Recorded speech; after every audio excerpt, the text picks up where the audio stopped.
네, 9437번님이 남겨주셨어요. 부모님이 30년째 거주 중인 아파트가 리모델링 사업을 한다면서 최근에 설문조사를 하고 있다고 합니다. 그런데 설문 내용 중에 재건축 그리고 지역주택조합에 대한 의견도 함께 조사를 하고 있다는데 어떤 사업으로 진행되는 게 더 좋을지 궁금합니다. 이렇게 남겨주셨거든요. 둘 중에 이제 좀 여러 가지 따져보고 계시는 것 같아요. 일단 고민 먼저 해결해 주세요. 예. 지금 보니까 30년 된 아파트다라고 얘기를 하는데 30년 거주하셨다니까 30년 이상이 됐는지 30년인지는 알 수가 없겠네요.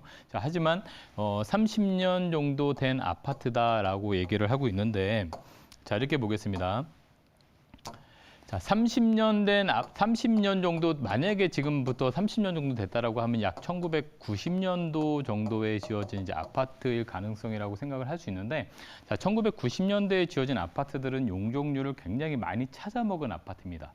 자, 그런데 우리가 일반적으로 어떤 아파트를 새로 짓는다라고 하면 많이들 알고 계시는 게 이제 재개발 그리고 재건축이라는 게 있죠.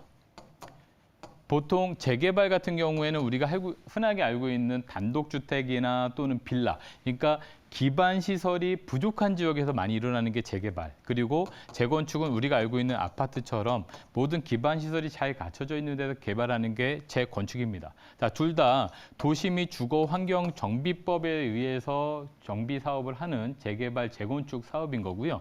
자, 근데 1990년대에 이어졌다라고 하면 우리가 일반적으로 용적률을 상당히 많이 찾아 먹었기 때문에 자, 이 용적률, 지금 현재 용적률에서 많이 높아질 수 있는 것들이 재건축했을 때 수익률이 높습니다. 그래서 지금 다니시다 보면 아파트 중에 저층 아파트들, 그러니까 뭐 목동이라든가 이런 데 가보시면 5층짜리 저층 아파트들이 있습니다.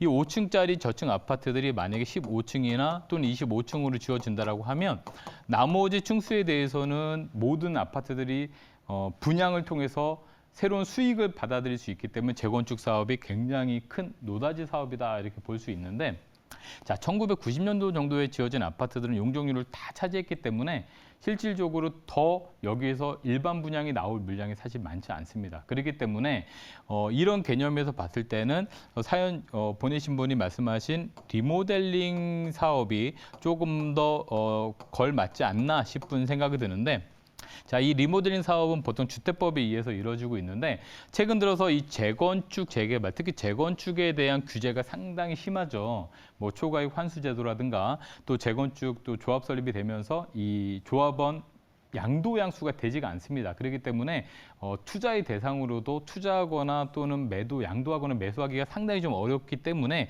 리모델링 쪽으로 사업이 진행된다라고 하면 이 재건축에 대한 규제를 많이 피해갈 수가 있습니다. 규제를 피해갈 수가 있고요. 자, 더불어서 만약에 재건축 아파트 대상이 현재 용적률 200%에 지어졌는데 지금 재건축을 해도 만약에 용적률이 크게 증가되지 않는다라면 일반 분양분이 없어서 사업성이 없다라고 지금 말씀드린 것처럼 리모델링 같은 경우에는 수평으로 증축이 되거나 또는 수직으로 증축이 될 수가 있습니다. 그래서 통상적으로 수평으로 증축이 된다라면 내가 지금 만약에 20평 정도의 아파트가 있다라면 여기에서 뭐 한 25평이나 30평 가까운 아파트로 이제 수평적으로 늘어날 수가 있고요. 수직 같은 경우에는 층수가 조금 더 3개층까지 늘어날 수 있기 때문에 이 높아진 층수만큼으로 일반 분양을 해서 뭐 공사비라든가 이런 걸 대체하는 그런 사업성으로 갈 수 있는 겁니다. 그래서 최근 들어서는 이 재건축 규제가 너무 심하다 보니까 차라리 리모델링으로 가가지고 재개발, 재건축을 이렇게 하게 되면 훨씬 더 입지가 좋은 상태에서는 새 아파트로 리모델링 신청을 해서 새 아파트로 거듭난다면 주변 시세 정도를 따라갈 수 있는 그런 시세가 되기 때문에 많은 아파트들이 최근 들어서는 리모델링으로 많이 추진하고 있고요. 그리고 서두에 뭐 주택조합, 그러니까 지역주택조합이라는 얘기도 있는데 지역주택조합 같은 경우에는 어떤 시행사가 한 지역의 땅을 거의 다 매입을 해서 새로 짓는 방식입니다. 그리고 더불어서 이 지역주택조합의 조합원들은 무주택자이거나 또는 85제곱미터 미만의 한 채 소유자이기 때문에 이 조합원이 되는 부분이 좀 더 대충 까다롭고 아파트에 대해서는 사실 지역주택조합보다는 어떤 다른 지방 동네나 또는 서울시에서도 어떤 단독이나 다세대가 이렇게 있는 노후된 지역에서 많이 되는 지역인데 사실 지역주택조합이 95%까지 매입을 해야 되기 때문에 진행이 그렇게 100% 완벽하게 되기가 쉽지가 않아서 지역주택조합은 좀 될 수 있으면 좀 피하시고 리모델링이나 재건축, 재개발 쪽으로 가는데 좀 이렇게 신경을 쓰시는 게 좀 더 옳은 표현 아닐까 싶습니다.